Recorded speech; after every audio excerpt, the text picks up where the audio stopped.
Un peu plus fort, ma chérie. 2 minutes. Hein. Alors, Daisy, j'entends partout dire que tu dis que j'ai faim. Déjà, quand on s'est connus, moi, j'étais véhiculée, pas toi.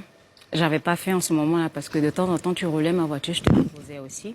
C'est après que ma vie s'est écroulée et que oui, j'ai traversé des moments difficiles. Dire que j'ai faim, bon, peut-être qu'on a tous certainement eu faim parce que dans cette faim-là, je me souviens que tu utilisais l'argent de la scolarité de ton enfant pour payer l'école de ton gars à qui tu faisais croire que tu as l'argent. Je pense pas que c'est ton habitude. Tu traversais certainement des moments difficiles, comme moi. Donc dire que j'ai faim, peut-être que tu t'insultes toi aussi. Parce que les moments difficiles, tout le monde les traverse, la vie. Il y a des hauts et des bas. Mais au fin de compte, je me suis rendu compte que ma période de faiblesse, tu l'as utilisée pour avoir de l'ascendance sur moi. Tu te jouais les gentils pour pouvoir me manipuler comme tu voulais. Oui, j'ai faim. Je suis aînée de ma famille, contrairement à toi. J'ai des charges. J'ai 5 enfants. Je suis mère de 2 enfants, dont je m'en occupe personnellement. On ne me pèse pas seulement à mon poids, moi seule, mais j'ai tout un bagage. Et je suis fière de ne pas suivre tes pratiques ou les conseils chez les marabouts pour gagner ma vie ou changer de vie. Je suis fière de n'avoir pas suivi ça. Je suis fière de n'avoir jamais géré de busy. Je suis fière de n'avoir jamais couché avec qui que ce soit que tu m'aurais présenté pour avoir de l'argent.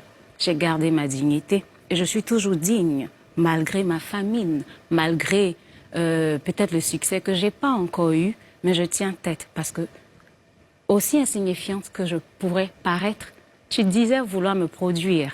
Parce que toi, tu aimes bien prendre l'ascendant sur les gens. Fais croire que tu as l'argent. Pendant que toi-même, tu n'as pas pu te produire. Tu avais besoin d'un autre producteur.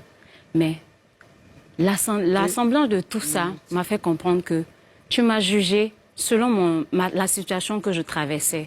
Comme si je n'avais pas de cerveau. Je t'ai laissé faire ce que tu voulais parce que moi, j'avais un cœur. Et je pensais que ça pouvait être utile. C'est bon. 2 minutes 19. Daisy. Le problème avec les personnes qui ont des petits cerveaux, c'est qu'ils ont tendance à penser que tout ce qu'ils imaginent est vrai. Et de ce que j'ai pu savoir, tu n'étais pas suffisamment proche de moi déjà pour avancer toutes les conneries que tu avances. Ça, je dis que c'est des débats qui volent très bas pour moi. Avoir prétendu avoir l'argent, jamais je l'ai fait. Mais même de loin, en fait, j'ai pas besoin de le dire, ma chérie, que tout le monde sait, en fait, que j'ai pas faim. Et toi, effectivement, tu avais faim. Tu avais faim, c'est cette faim, en fait, qui te poussait justement à être ami à tout le monde. C'est cette faim-là qui te poussait, en fait, à dénigrer ton propre mari chez les gens. C'est cette faim-là qui te poussait, en fait, à vouloir, comme tu dis, qu'on t'arrange quelques petits bisous, ma chérie. Mais je suis pas ce que tu penses que je suis juste pour te faire plaisir. Tu dis que je prenais l'argent du père de ma fille pour donner à un homme. Je sais pas d'où tu tires cette information, mais les hommes que j'ai eus, comme j'ai dit, je reste droite dans mes bottes. C'est des personnes, je suis sortie avec des personnes qui n'étaient pas forcément nantis, mais j'ai jamais eu de problème en fait à aider ces personnes-là.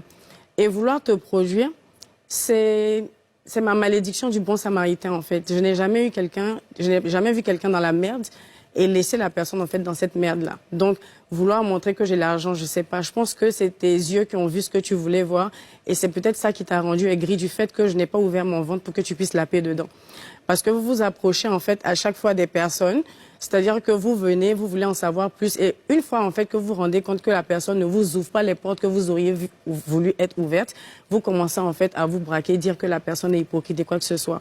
Si on a quelque chose, si on a considéré quelqu'un et qu'on se dit cette personne m'a fait quelque chose de mal ou quoi que ce soit, il faut au moins avoir le courage en fait d'appeler la personne pour lui dire tu m'as fait ça, j'ai pas aimé, tu m'as fait ça, t'as pas apprécié. Mais on est très mal placé en fait de venir dire que voilà, moi je suis pas hypocrite, la personne a été hypocrite quand on n'a même pas eu le courage en fait de dire à la personne ce qui ne va pas. Et je vais t'informer d'une chose, j'ai même pas remarqué que tu étais partie parce que pour moi tu valais rien du tout. Et je vais ajouter un autre truc, quand tu dis que tu avais une voiture et tout, mes priorités ont été toujours ailleurs. Moi, je conduis juste une voiture en fait parce qu'il faut me déplacer. Mais je trouve que c'est même plus avantageux en fait de faire conduire la voiture 19. par la personne avec qui je sois ou quoi que ce soit. Pour moi, c'est une nécessité, pas un luxe. Face à face.